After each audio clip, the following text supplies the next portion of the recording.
Can you checkmate with 2 knights in chess? Of course not. So how come black managed to checkmate in this game? You won't believe what happened in this game. Played by 2 players around 1100. The guy with black has a pawn going this way, but white has a powerful knight. There is only one move that loses the game for black that you don't want to be playing, and this is pushing the pawn. As you can see, is a massive blunder, because now this king is in jail and there is no way to escape. Now if you end up in this kind of position, the knight is gonna come for you. If you push the pawn, you get checkmated. But okay, this guy was 1100. He didn't want to give up so early, so he decided to move the king instead. But it's the same faith. And let me show you how you checkmate with the knight in this position.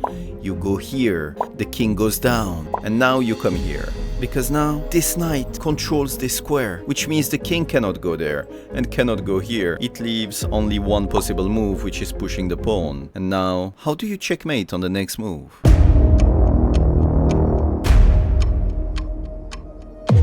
But let me show you exactly how to draw in this position with black. I never said that black was losing. It's a totally drawish position, but the only move you don't want to play is a3. Instead, what you have to do, and remember this, is just try to escape with the king. By playing this move a3, now you're in jail and you cannot do anything. So the best move in this position is trying to escape.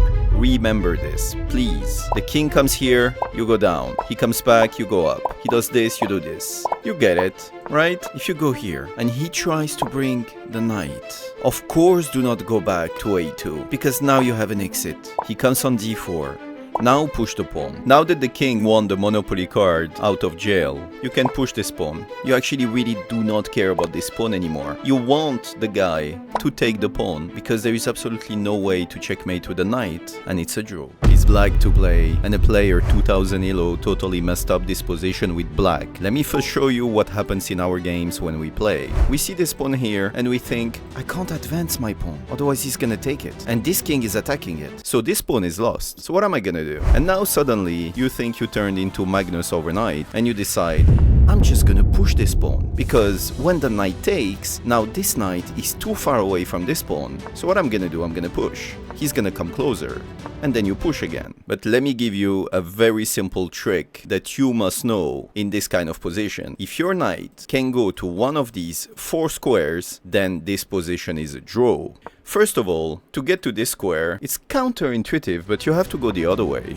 Because when he moves, now you come to one of these squares. This is the 4 squares that you have to remember next time you end up in this position. And trust me, it happens a lot more than you think. The king comes, and all you have to do is just come here. When the king comes closer attacking the knight, remember the 4 squares? You do exactly this. And now you're thinking, why is he not pushing? Simple, because you have a check. And it's a fork, and then you would sacrifice the knight against the pawn. So this is the point of this variation. He can come closer, keep moving, like this. But I told you that this 2000 totally messed up this position. This position is winning for black. Do not push this pawn. Push the other one instead. Who cares about this pawn? It's all about how your knight is placed on the chessboard and on which square. This is what you have to remember. Now the knight comes closer and he checks, and now you go here. And you're thinking, what is Chesscape telling us? I can just sacrifice the knight against this pawn. Because when the king takes, I take this one, and Chesscape is lying to us. I'm not lying to you. I'm showing you how Magnus would play this game. I am not taking the knight after you sacrifice it. I push the pawn instead, because you can't stop it. You give a check. Do you think I'm going closer to my pawn, so you give another check and then take the pawn? Of course not. Let me give you this trick. If you don't want to be checked by a knight for the next 3 moves, you have to go in diagonal.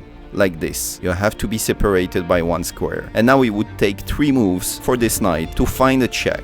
And this knight cannot come back on time. There is no way to stop this queen, and black wins the game. But wait, you decided to push the pawn. What if he doesn't move this knight now and decide to take the pawn instead? Are you still winning with black?